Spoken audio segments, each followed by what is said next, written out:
Welcome, everyone, to another episode of Women of the Military podcast. I'm excited to have Renea here and to talk about not only her military experience, but about her passion for sharing the stories of military women. So let's get started. Welcome to the show. Hey, Amanda. So nice to be with you again. I'm excited. Now the roles are reversed. You got to interview me, and now I get to interview you. I know, right? I'm on the other side. Yeah. Yeah. You're in the hot seat now. So I want to start with, why did you decide to join the military?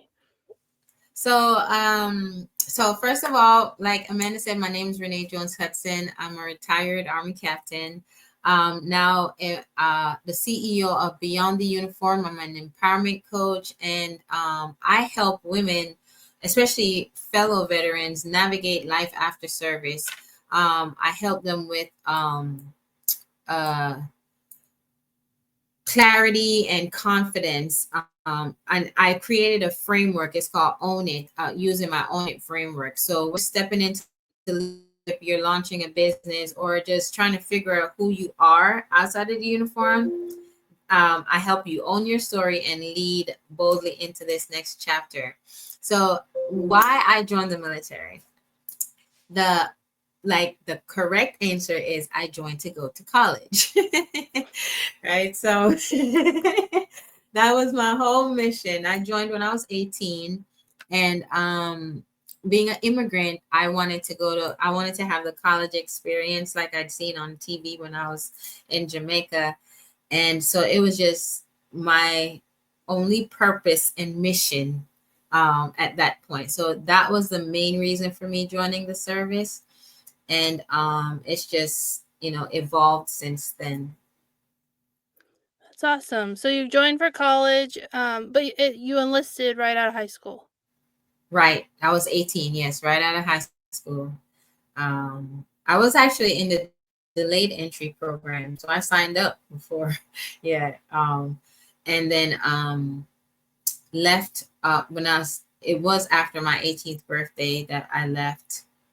And we went to Fort Leonard, that was my training.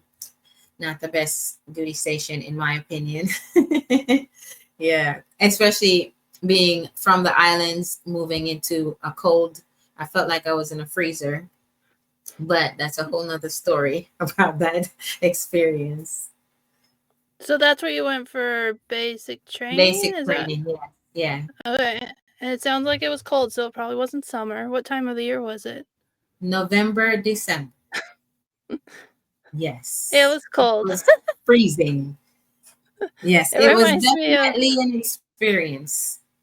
it reminds me when I went to my training for Afghanistan in Indiana from November Yeah, to February, and I was like, I can't handle this. This is not what yes, the it's weather's. Cause, yeah. yes, it is. I've been to Indiana. It is cold there too Yeah. during that time. I was like, this California girl was not made for this. So I understand. So besides the weather, which would have been a challenge, were there any other challenges going through boot camp? Just the cultural differences, me being from the island, not really understanding my mindset at the time. I was focused on school, so I thought basic training was school. It was the college that I was supposed to be going to. I found out really quickly that it was not. But just having to adjust for one being in I had been in the United States in a while, but the army, the military, it's a different culture. So just having to adjust to all of that, it wasn't challenging, but at 18 I was scared. So but you get into it eventually because we're there for so long, so you will eventually adjust. Some of the adjustments I had to make, being an athlete, I was a sprinter. I would fail the 2 mile run because I wasn't running distances, so that was very challenging for me, for someone who's always like, got it together. I was like, this is not working. um I be I was not very assertive. I wasn't a talker. I was a laugher. I smiled for everything because that's how I coped. Laughed at everything. So that got me in trouble. Um, just, like I said, just adjusting to the culture, trying to navigate with the culture that I have, being Jamaican, actually coming to the US, just it's a lot of transitioning going on during that short period of time. Yes. Yeah, for sure. It's like one transition after another, and you Yeah. feel like, "Oh, Yeah. I kinda got it," and then you join the Yeah. military, you're like, "Whoa, wait, not this is not even what I was No, expecting." you don't got it. No, you don't.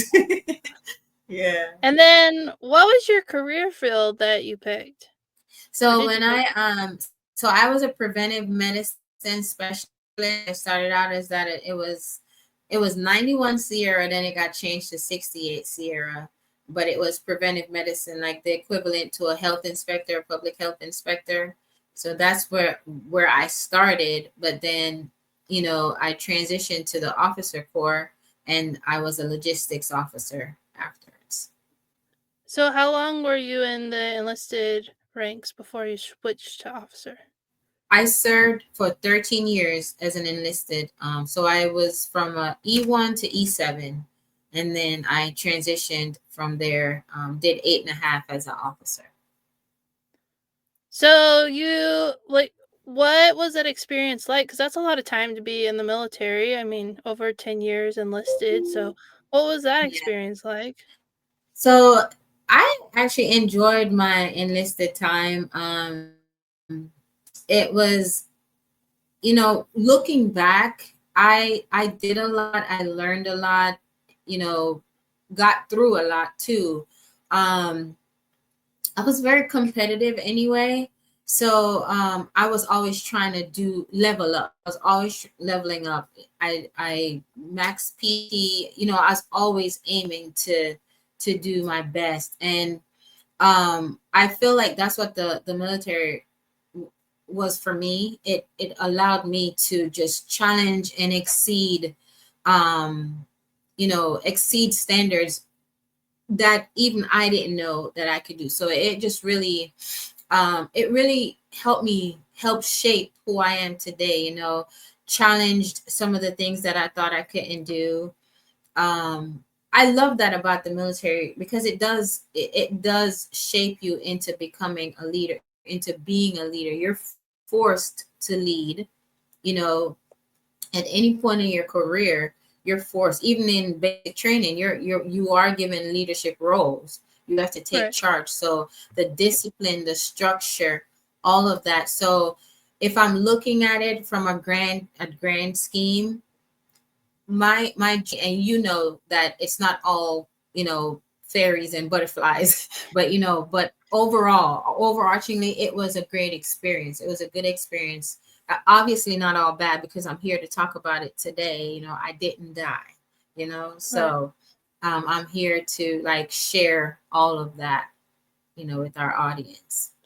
Yeah, I mean, that really resonates with me because there were so many things that they were like, "You gotta go do this," and I'm like, "I don't Yeah. think I can," and it's like, "No, Yeah. no, you're gonna go do Yeah. it's not a question. You're gonna do it." Right. And if you Yeah. like get stuck along the way, your teammates like pull you up, and like I think that's the military. Yes. It's like you learn how to push yourself farther than you can go, and on your mind, because your mind is mentally is like, "You can't do it, you can't do it," and it's like, Yes. "No, you can do a Yeah. lot more." And I think so many people who don't have that military experience don't understand that mindset Right. and the Yeah. leadership aspect of, like, leading Yeah. people. Because I'm volunteering for my son's, Cub Scouts, and they need a den leader, and I was like, "I can do it," and I'm trying to get the other parents to, like, volunteer Right. to, like, help lead, and they're like, "I can't do it," and I'm like, "Why not? Yeah. Just do it." Yeah. So Yeah. Yeah. And that's the thing with us, we don't even think about, I know coming out, and I say this all the time, and it's not in a way to sound like we're arrogant or anything, but we can do anything because we're so used to being told, oh, you're gonna do it. We get voluntold all the time, and we figure it out, and we move on. So it's not that you can't do it. It's just that you're thinking too much about it. And sometimes it's a Right. lot simpler. The it is a lot simpler than we, than the stories that we're telling ourselves that, oh, it's gonna be this, it's gonna be that without even trying. So yeah, I think Yeah. that's what's unique with us as soldiers, as military veterans, is that's what's unique to us. It's like, oh yeah, I got that. I'll figure it out. You know, Yeah. not even having a plan, but you're like, okay, I got it. I can figure it Right. out. I got part of a plan. Yeah. Indefinite plan. I got an idea. Yeah. Yeah. Yeah. We'll make it work. Okay, so where did you get to go, like, while you were those first 13 years? Like, did you have different assignments, or did you end up at one spot? Where did you move around, or what was that like? I did move around. So I started like I said, in Missouri. Then I got sent to San Antonio for AIT. Then I went to Fort Hood, Texas for I was there for 4 years. Then I got out for a little bit. For about 6 months, I was out of the service. I call myself getting out. But when I got out, I was like, oh no, the military is a lot easier. Let me get back in. So I got back in. Then I was stationed at Fort Lewis, Washington. From Fort Lewis, Washington, I went to Fort Stewart, Georgia.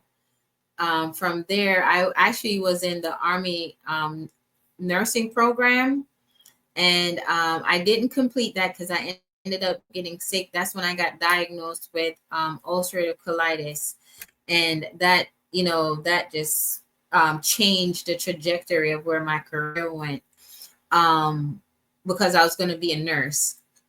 Okay. Then after, yeah, so after Fort Stewart, I was sent to Korea for a year. That was an experience. Oh, you know what? I forgot Bosnia. So from Fort Hood, I went to Bosnia for 15 months. I did 2 rotations in Bosnia. And that was Wow. an experience, yes, because that was literally as soon as I got to Fort Hood. Maybe, so I got to Fort Hood in 1996. I want to say October of 1996. I may be off about that a little bit, but the next year in March 1997 was when I deployed to Bosnia. So I was still 18 Yeah. when I went to Bosnia. Really So that, young yeah, that then. was my first, yes, yes. And that it was, yes, that was an experience. Yes, that was my welcome to the Army life. Yeah. Yeah, so But let's I have, backtrack. yeah, go ahead.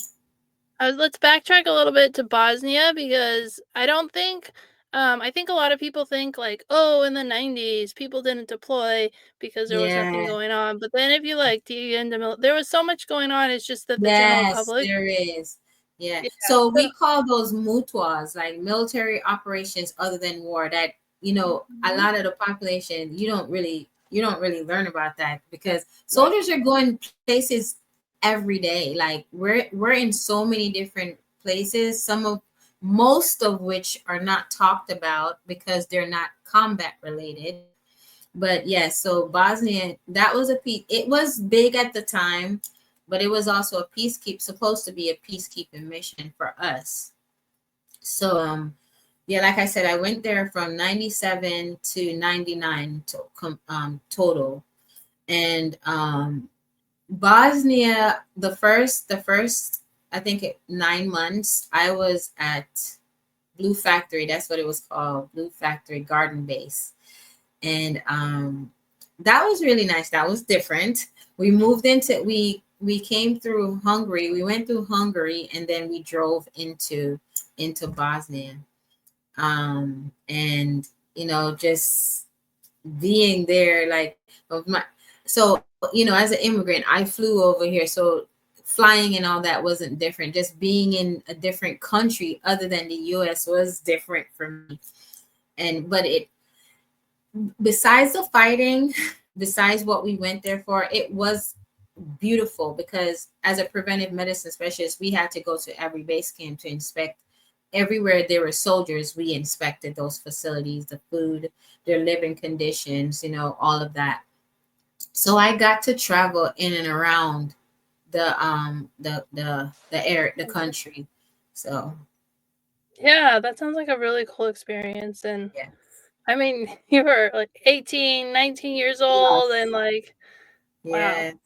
Yes. So Yes. very formative into, like, the rest of your life because that had to like, Yes. Yes. you had to be You know independent, you what's had to funny? be You don't even think responsible. about. Say again? I always said you had to be independent, you had to be responsible, you had, like, a lot of stuff put on you. Yes. Yeah, Yes. And that's what I was gonna say. You don't even think about how, and it's funny because I haven't thought about how my Bosnia experience might have shaped, who I am today, but it has, because it was where I got exposed to a lot of death. That was my first real experience with a lot of death. And if you remember at that time, it was a war going on there, but our mission was to keep the peace. So, I experienced the mass graves. The At that time, it was a lot of mines in country, having to navigate that, driving on the streets. um it was a lot of death that, at a as a child, that's not what I was expecting. We know we're going there. Like I said, that experience for me was very scary at the time, and so you're not knowing what you're getting into. We train for it, but when you get there, it's a completely different thing when you're actually in the space than when you're training to be in the space. You're prepared, but you're not fully prepared right. for life happening. Yeah.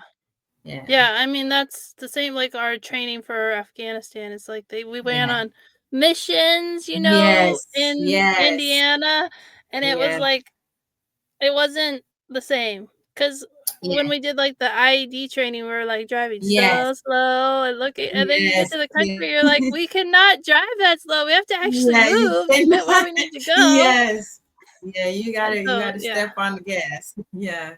Yeah. So it was really and, like, there were pile of rocks everywhere, so it's like you couldn't stop Yes. and inspect every Yeah. pile of rocks to see what it Yes. was because they were everywhere, and, yeah, it's Yeah. just like, the Definitely. training, it helps you and it prepares you in some Yeah. ways, but it can't Yeah. totally At least prepare you for what what's it coming. what it provides for you is a sense of awareness that this is what could happen. This is what may show up for you. It's not something you can just accept as solidly. This is how it's going to be.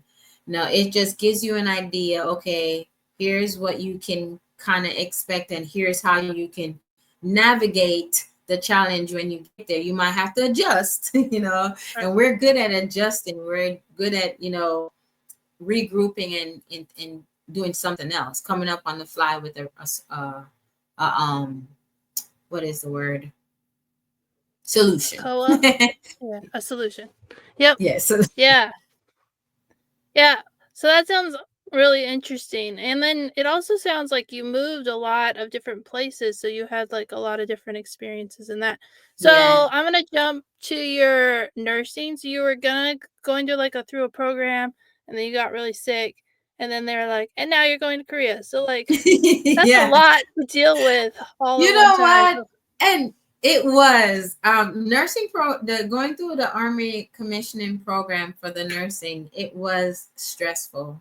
I was attending Hampton University at the time, and it was a group of us. It's a group of prior service enlisted um, members. I think most of us came from the same duty station, or we may have met there and just connected. But going through that program was very stressful. But I will tell you this: I think for me, I believe I will say that going through that program was to prepare me for what was supposed to happen. What happened later in my life. I just think I needed to go through it because um, it was towards the latter part of me having to take the NCLEX. I didn't get a chance to take the NCLEX because I did get sick. But during the NICU, that's when I got sick. I fell ill, and it was during one of our rotations, our clinicals, I think it was, and that's the point that I did get sick.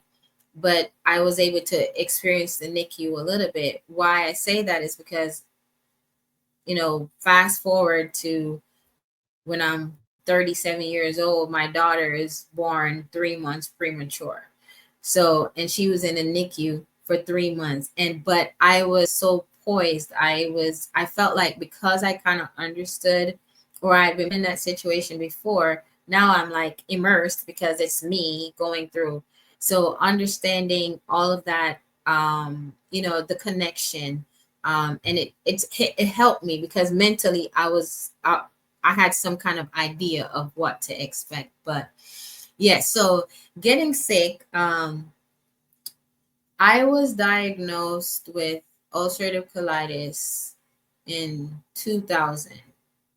So that's when I had got out and came back in because I went to the nursing program, I think in 2002. So I had went to Fort Lewis, Washington, got was very ill there, didn't know what was going on, and I just having all the symptoms of colitis, the bleeding, the weight loss, the rapid weight loss, and just pain, just being in so much pain, and just couldn't figure out why. Like all of a sudden, I'm going experiencing this. So went to the doctor, and that's where I got and I'm giving you the short version of that whole experience. But finally they diagnosed me with ulcerative colitis, and I got treated for that. But then I PCS from when I got out. So I'm fast forwarding to nursing program. Once I got ill there, I had to come back to active duty because I was in a school setting, come back to Fort Stewart, and then I got orders to go to Korea. Now, Korea was an experience. That was another experience, another overseas tour. I didn't get to take my family with me, so I did a year. I did a year because I didn't take my family, and that was another place where my leadership, evolved. I was put in charge of so I'm preventive medicine. I'm not a medic, but I was put in charge of a medical platoon. So, that was another learning curve. So, you're just transitioning. And I love that word because you don't realize how many transitions you go through until you're kind of focusing on what transitioning is. So we transition in our lives so many times, but we don't title it transitioning, you know? Yeah. Yep. Yep. Yeah, that is there are so many transitions, and I don't think we think about them as transitions, and then when you Right. leave the military, you have this huge transition, and you're like, "What do I do?" And it's like, no, Yeah. that's what I don't think the military capitalized. You've done, like, a million transitions. This Yes. is just one Yes. more. Yeah. Just PCSing from one duty station to another, that's a transition, Yep. because you're having to learn how this unit operates. You're learning, you're constantly in learn mode. You're constantly, you know, getting educated in some way, shape, or form. Yeah. Yeah, that's really interesting because I think I haven't really thought about it that way, but yes, like, you're always transitioning and you're always and so Yes. it's just you'd have the, like, military as, like, your safety net in the background, and I think when it's gone, we're like, wait, what do I do now?" And Yeah. it's like, "No, just you'll be Yeah. fine. They gave you all the tools." Yeah. But it yeah. Yeah. And I think that's why we struggle, some of us struggle so much when we get out because we're so used to everything being at our fingertips, whatever resource that we need, whatever support we need, we know who to go to, even if we don't know where to go. We know who to go to find out where to go. And Right. when we transition out, we're like, oh, where's the orderly room? Where's the finance office? Where's the Right. doctor? I got to do everything by myself. Pharmacy, now you're paying co-pays, you're paying for medicine. You start paying attention to a lot of things that you was already taken care of for you. The commissary is available, the PX is available. You have your own mall, your own, grocery store. So, we're like sheltered children. you know, we had all Yeah. those privileges, and when they're taken, yeah, like when they're taken away, and that's the part of the transition that I feel that there's a gap to be filled, because I don't feel like we're fully prepared for what's come. I don't think we're even halfway prepared. You know, we go through the transition and it's so quick, you know, it's so rushed, or it's, for in my case, it was a lot of information. It was a lot of information to process. I felt like I had a big plate of food and I didn't know where to start eating. You know, so you dump. You're like, I'm not. I'm just gonna throw this whole plate away because I try to start over. So I think that's where the disconnect, the gap is that needs to be filled for, you know, service members coming out of the military. Like somebody needs to say, hey, this is, you may experience this, you may feel this way, you may, you know, and here's how, you know, here's where you go to get the support you need, you know. Yeah. Yeah. It's true. And I mean, my husband's still active duty, so I feel like I'm like half transition, but I'm still like Yeah, learning. I'm like connected with veterans and I'm learning stuff, and then I just like siphon it to him, and I'm like, yeah, here's more stuff that like we need to know, because and I'm already getting like plugged in with the civilian community in the like medical space, because I know that it's coming and we need yeah, to get prepared for what's coming. And so yeah. yeah. So let's get back to, you went to Korea and then you came back. Was it back to Fort Stewart? From Korea, I went to OCS. Okay. I went to OCS. I hope I got that right. No, I went to Fort Sill, Oklahoma, and I Okay. left from Fort Sill to go to OCS. Yes. Yeah. And then when you finished that, you became a logistics officer. Is that what you said? Yes, yes. So, and then that took me to Fort Lee. And Fort Lee was, I will say, I retired from that area. So my husband was stationed, I was stationed at Fort Lee for a little bit. Then I got I PCS to Fort Eustis. So we've been in that DMV area for a while. So we stayed in that area for quite a time, from 2009 to till I retired in 2017. Okay. And your husband was active duty too? Is that what you Yes, just? he's also a veteran. Yes. Yeah. Okay. And then when you said that you had to leave your family behind when you went to Korea, does that mean you had kids already too? My son, when I went to Korea, I had my son. And it's funny because while I was in Korea, my husband was deployed to Afghanistan. Yes, he was actually in Iraq. So dual Yes. So military for sure. yeah. So my son was staying with family, and that was a challenge. Yes, Yeah. that was a challenge. And then you came back home for a little bit and then you went to OCS, so then you had to leave your family again. Was it hard to like Yeah. come back and then leave and yeah. Yeah, you know, it's always challenging because you're missing out on so much, and especially as moms, it's you know, and I'm not saying dads don't feel it, but we're usually the ones there to take them to school, to, you know, fix what's broken, to get all the brunt of everything from the child. So when you know, when you're missing your son's first day of school, his graduation from the 8th grade, you know, you're missing a lot. So that part, it actually leaves you feeling like you're not doing a good job of parenting. You know, you do feel like you're missing out on everything, that your child hates you or, you know, resents you for a lot of things. So you're going through a lot, as well as them. They are going through, you know, everybody's in an emotional, you know, turmoil, because we're all thinking we're not contributing in the ways that we you know, we feel that we should be. Yeah. That I mean that encapsulated so much of like Yeah, the challenge of being in the yeah, military and having a yeah, family. yeah.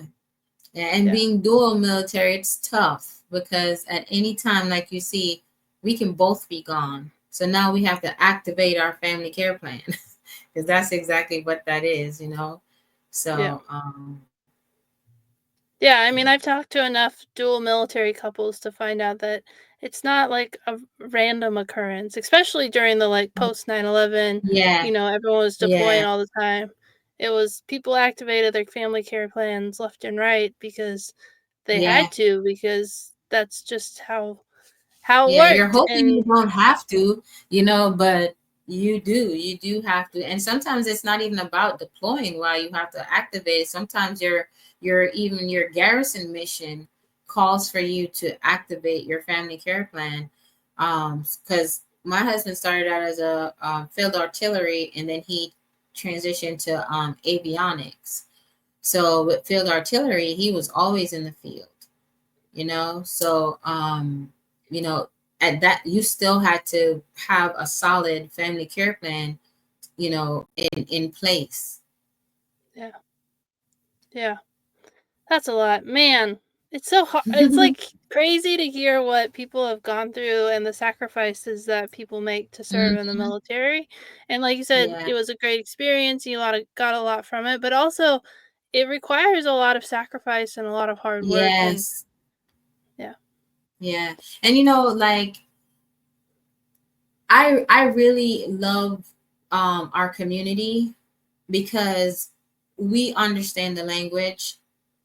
You know, and sometimes that's part of it. We don't know how to translate that to you. And the thing is, even if we do, we're gonna get we're not gonna get, you and I can talk, right? But all we're gonna get is, oh, I understand, oh, I can only imagine. When you can say, yeah, I, you know, when I was here, this is what happened, you know, you can actually speak to it. And I love the fact that you we're different branches, but we can still speak the same language. yeah, You can relate to me, I can relate to you. We've never served together, but we know what we've been through, you know? right, And when we come together, it's like we've known each other for years. You know, we just start a conversation, you know? And I love that it's regardless of skin color, it's regardless of background, it's regardless of upbringing. We have one thing in common, and you know, it's our life experiences, what we know to be true for us. And that's the connection that I just absolutely love that the military, you know, service members have, you know, veterans and yeah, service. We have that. That's a bond. Like, nobody can really understand it unless you've been there. You've lived it. yeah. Yeah, I feel like, I was in this, like, experiment thing where they had, like, random strangers talking to each other, and I don't think they realized that they paired up 2 veterans, and he and I, at first we didn't know what to talk about, and then we found out we were veterans, and he, Yeah. like they would, like, stop recording, and they'd be like, "Stop talking! You're not allowed to be we need to capture this on video," and I was like, "I just wanna learn," and, like, he was enlisted in the Yeah. Navy. I was an officer in the Air Force and did we Yeah. had, like, nothing in common, but we found out we were Yes. veterans, and it was like, we would not stop talking about our service, Yes. the places we went, and it was really Yeah. yeah, it was so funny. They were like, "This is what we want, but stop talking. We don't want to talk right now." And I was like, "I don't Yeah. know what to say, We like, I have can't help veterans, it. I need to talk to them." We cannot help it. It's like Yeah, oh, you're a veteran, and that's all we need to know is that you served and we are good to go. yeah, and then you're like, "We have tons of things to talk about, we could." Yeah, so it Yes, was we really funny. do. It's Yeah. like, "That's all I needed to Yes. know about you." Yeah, so it was kind of funny to be in that experiment and see that happen, Yeah. and they're like, because they were like, "Nothing like this has happened with all the other pairings that they had." It was more, like, Yeah. awkward and people wouldn't talk, and then Yeah. we, like, wouldn't stop talking, and they're like, "This is crazy. We don't understand why it's happening." And we're Yeah. like, "Oh, it's because 'cause we're both veterans," and so Yeah. that's yeah, Yeah. yeah, Yeah. And so like you said, it was a male veteran, you know, like, we still have a lot to talk about.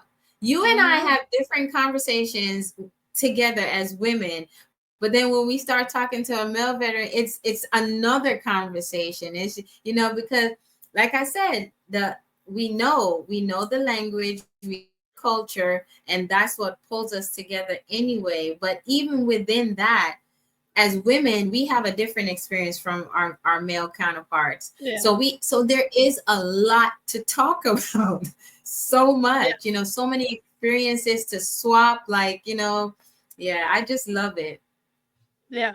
Yeah, yeah, it's really interesting when you talk to them, like, because as a female veteran, when I first started talking to male veterans, I was like, "I'm not gonna have anything in common with them," and then I Yeah, started talking to them, and I was like, "Oh, so, like, maybe this thing I'm experiencing isn't, like, a woman thing, it's actually a it's not a military what. veteran," Yes, and I think yes, that was helpful to, like, be able to differentiate some of the challenges I had as a woman and then figure out, "Oh, some of these challenges yeah, everyone has," and then it made yeah, me feel a lot better about, especially transition. I thought that I yes, transitioned out to be a stay-at-home mom, and I was like, "This is why it's so hard," because but then yeah. I talked to a male veteran who got a job, and he was saying the exact same words I Mhm. used to describe my transition, and I was like, "Oh, it's not Yeah, because I did it wrong, it's because it's a hard transition." yes, it is. Yeah.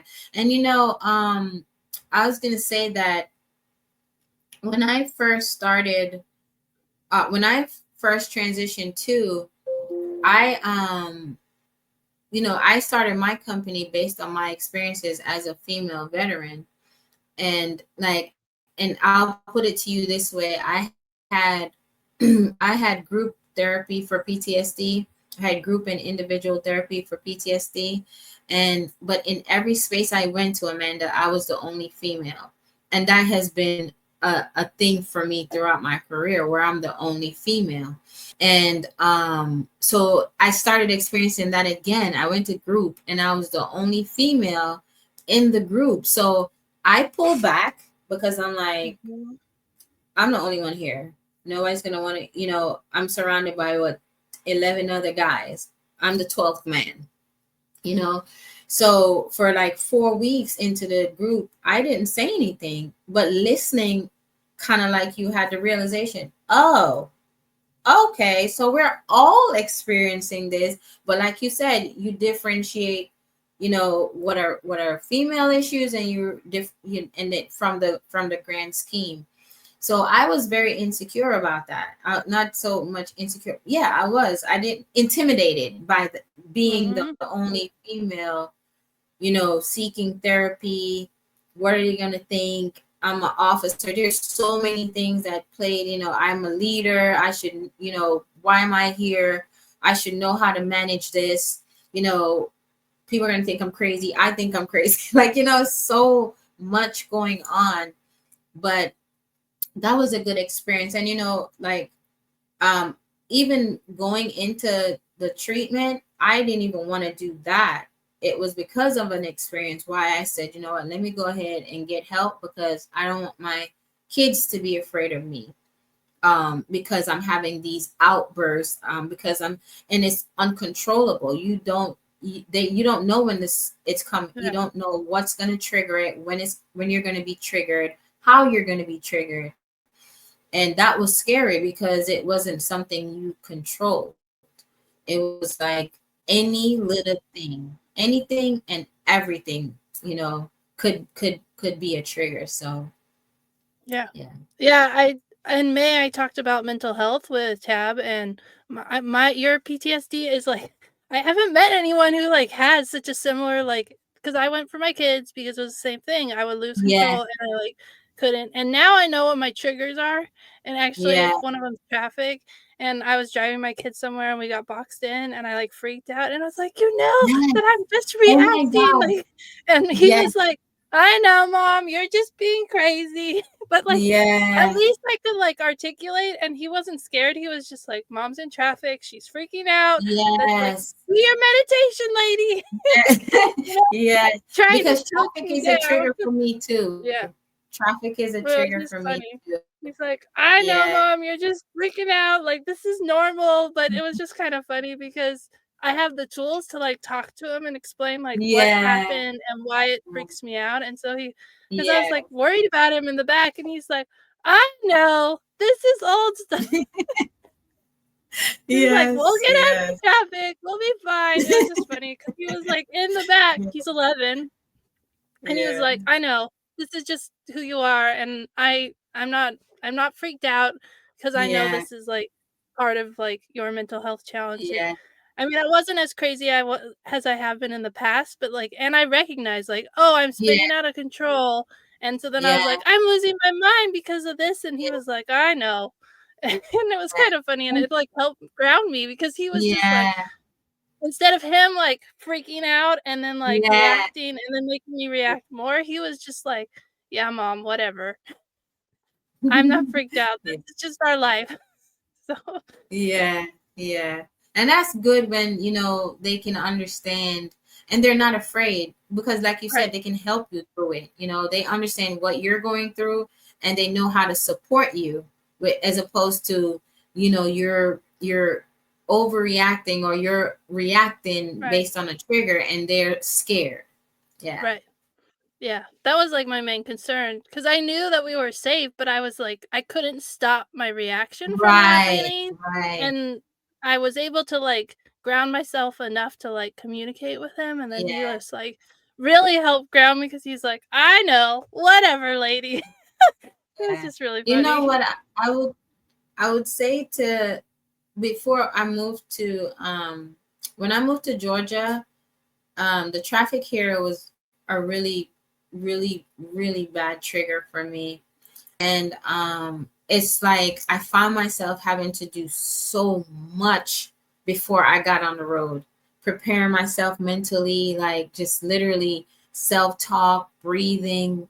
And to you it's not crazy, but to tell someone, I'm like, do you know how much I have to do before I get on this highway? Like, I have to do a lot of pre-briefing, Right, prep myself for this convoy, like mentally, it physically, emotionally. Like not everybody can understand that.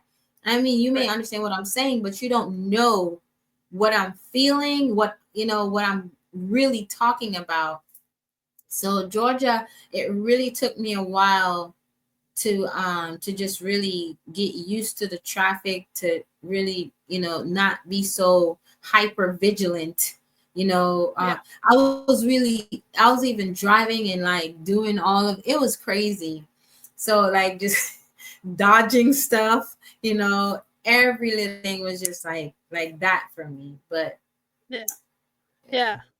I got we were by train tracks, and the train usually doesn't bother me, but we needed to go somewhere, and there was a really long train, and then all the cars just, like, and so then I got boxed in, and I, like, just panicked, and I yeah, wasn't yeah, prepared for it because I was like, "We're just driving down the street, it's gonna be, like, yeah. no traffic," and then all of a sudden, it was like, "Bam!" And I was like, "Oh my goodness, I'm not ready for this at all," and so, um Yeah, yeah, but yeah.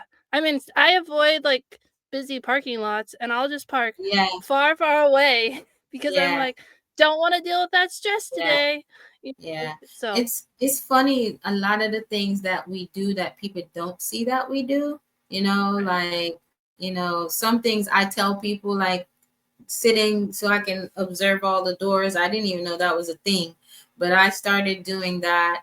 I count exits, um, trying to make sure I have a way to get out, and I avoid crowded spaces. If there are too many people and I don't see enough exits, I'm good. I don't want to go there. I don't. right, So there's so many things that we're trying to channel just to look normal, just to like right, seem like we got it all together. And until you really, you're really experience that. And I know it's not just it doesn't only apply to military people, but anybody that suffers with PTSD. It's a thing, like all these mhm, the little things that we have to go through just to show up, so right, you don't think I'm crazy when so it's a lot, but thankfully, we've accessed the tools that we needed so that we can manage those right. those symptoms, manage ourselves and not be out of control when we do go into places and spaces that frighten us. Yeah, yeah. I feel like this has been such a great conversation, and running out of time. But I want to talk a little bit about, like, I guess we've talked a lot about transition, and then we talked about mental health. But so, like, we kind of touched on like aspects of your business, and like you Yeah. talked a little bit about it at the beginning. But like, why did you decide to start your business?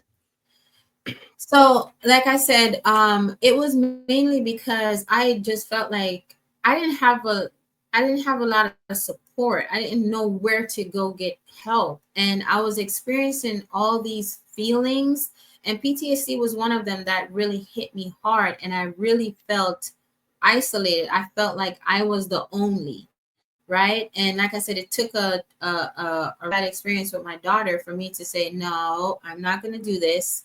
So with all of what I was going through, and I was actually running a business. I had opened up my fitness studio, and on the outside, I was doing it. I was like running the business. It was successful. I had great clients. Everything was fine, but I just always felt lost. Like, and I was like, what? Why? Like, I just felt there was such a void. There was still a void. And so it got me to thinking, am I really the only one that's feeling like this? And I went to a women's veterans conference and just kind of doing my own little research, talking to other veterans. And I realized we all had the same we were all speaking the same language, the gap in transition, the stuff that we're experiencing. And we make light of it because that's what we do.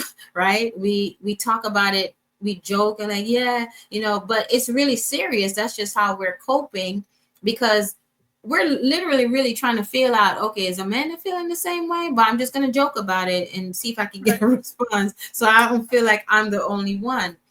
But I did kind of like a research and recognize that it is really a thing. Like, because at one point I even felt guilty that I was only focusing on females, because I know that as veterans, the veteran community, we are all struggling with something. But Right. I was like, this is different, like, for me. And just identifying those gaps with other females really validated that, yes, we're in a community. As a community, we are all going through things. But the fact is, there's a lot more support for the male community than it is for the females, right? And it's known. So, and you can see where now the VA is really trying to get caught up, because you have a lot of female veterans that are serving, that have served and are getting out and are not getting the support they need. But the resources, the help, the support is lagging, for how big the community is getting. Right. So that's one of the reasons I got into this, to be part of the solution, figure out where I can fill the gap, even if it's just a small plug that I'm doing, right? But then at the same time, I'm also going to shoot you to the big corporations, the big organizations that can give you more than I can. So I'm going to give you what I can, fill you as much as I can with the support that you need. And then And then where I can't do anymore, I'm going to point you in the direction that you need to go. So that's the main premise behind my business, recognizing for myself the support that I needed that I didn't feel I was getting, and just kind of filling that gap for the next woman to help her, on her through her transition. yeah. If someone's listening and they want in contact with you, what's the best way to connect with you? And then I'll make it in the show notes. So yes, my website is www.reneajoneshudson.com, and it's Renee, Renea joneshudson.com. You can also connect with me on LinkedIn, Facebook, Instagram. Everything is at Renee Jones Hudson. Except for my YouTube, it's at Renee Jones Hudson 1. You can also email me at contact@reneajoneshudson.com. Okay, we'll put all that in the show notes so that people can reach out to you. And this really has been such a great conversation. But I want to end the interview with, what advice would you give to a young woman who's considering joining the military? That's considering joining the military. Um, The advice that I would give them is to really do your research on the branch that you're trying to go to, and join the service, the branch that you feel connected to. Take advantage of the opportunities that the military do provide, because they is so much that you can garner from just being being a part of the service. And not everything you hear that is all bad. It's not all bad. It's an experience. Go in, experience it, because we all have our different experiences. Don't go in off of someone else's experience. Go in to kind of create your own experience. But it's a great job. It's a great opportunity to learn, to grow. You'll have so much that you would have garnered from just being in the service. I think that's great advice, and I really agree. I'm really grateful for my time in the military. It changed who I am, and I've heard so many stories of women who've grown from their service and now are giving back. And so, thank you so much for not only being a guest, but for what you're doing for the community, because we really do need women focused resources, and we really need to like because so many women. I was going to mention this earlier, like isolate themselves. Like when you were talking about how you were Yes, the only one, so many women don't even want to go into that room. That was me. I was like, I'm yeah, tired of being the only woman. I don't want to go to the. yes, So like, yes. thanks for what you're doing. It's so important and so needed. And thank you for what you're doing, just bringing us on so we can all share our stories, and empower others to use their voice and to release, because like you said, we isolate, so we keep it in, and that's how we continue to stay sick. So yes, I applaud you for what you're doing as well, and thank you for having Thank me. you. Thank you.